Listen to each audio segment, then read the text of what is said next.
அனைவருக்கும் வணக்கம். நான் புவனா சந்திரசேகரன், எழுத்தாளர். நமது அன்பு தோழியான ராஜலட்சுமி எழுத்தாளர்களின் நல்ல கதைகளை ஆதரிக்கும் வகையில் ஆரம்பித்துள்ள இந்த நல்ல முயற்சிக்கு என்னுடைய பாராட்டுகள் மற்றும் நன்றியை தெரிவித்துக் கொள்கிறேன். இந்த வாய்ப்பை பயன்படுத்தி கொண்டு எனது தோழியான திருமதி கலையரசி அவர்களின் கித்தூர் ராணி சென்னம்மா என்ற வரலாற்று நவீனத்தை பற்றி, வரலாற்று புதினத்தை பற்றி என்னுடைய வாசிப்பு அனுபவத்தை உங்களுடன் பகிர்ந்து கொள்ள விரும்புகிறேன்.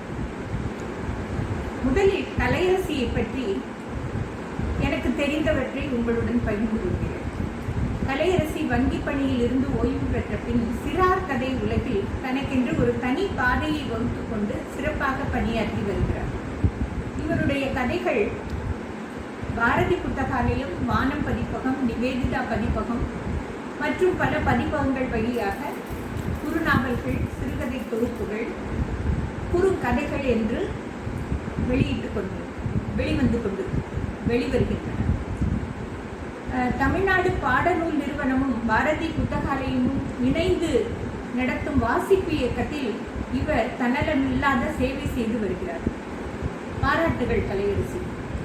இவருடைய வரலாற்று நாவல் உலகத்தில் முதல் முயற்சியாக கித்தூர் ராணி சென்னம்மாவை பற்றிய நாவலை புனைந்துள்ளார். ஜான்சி ராணியின் வீரத்திற்கும் வேலு நாச்சியாரின் வீரத்திற்கும் சற்றும் குறைந்ததல்ல கித்தூர் ராணி சென்னம்மாவின் வீரம்.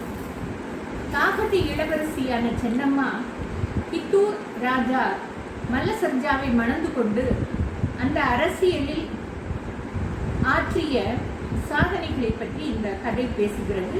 நல்ல உண்மையான வரலாற்றை தகுந்த ஆதாரங்களுடன் திரட்டி அதை நல்ல விறுவிறுப்பாக நமக்கு கதை வடிவில் தந்துள்ளார்.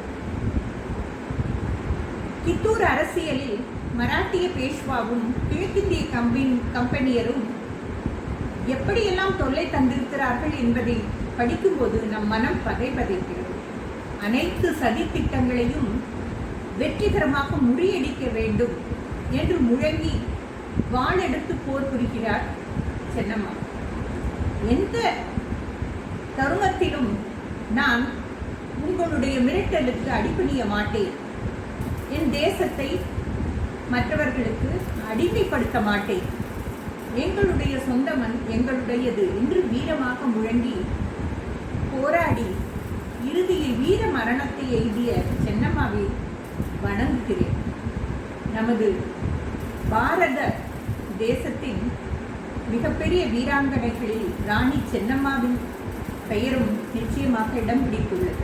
இவருடைய கதையை பெரியவர்களும் குறிப்பாக இளைய தலைமுறையினரும் கண்டிப்பாக தெரிந்து கொள்ள வேண்டும். இந்த நாவலை படித்து வாசகர்கள் நிச்சயமாக நிறைய தகவல்களை தெரிந்து கொள்வார்கள் மற்றும் இதை போன்ற நல்ல கருத்துடன் அழகாக எழுதப்பட்டுள்ள வரலாற்று புதினங்களை வாசித்து நம்முடைய ஆதரவை தர வேண்டும் என்று வாசகர்களை வேண்டிக் கொள்கிறேன். வாய்ப்பளித்த ராஜலட்சுமிக்கு நன்றி. வணக்கம்.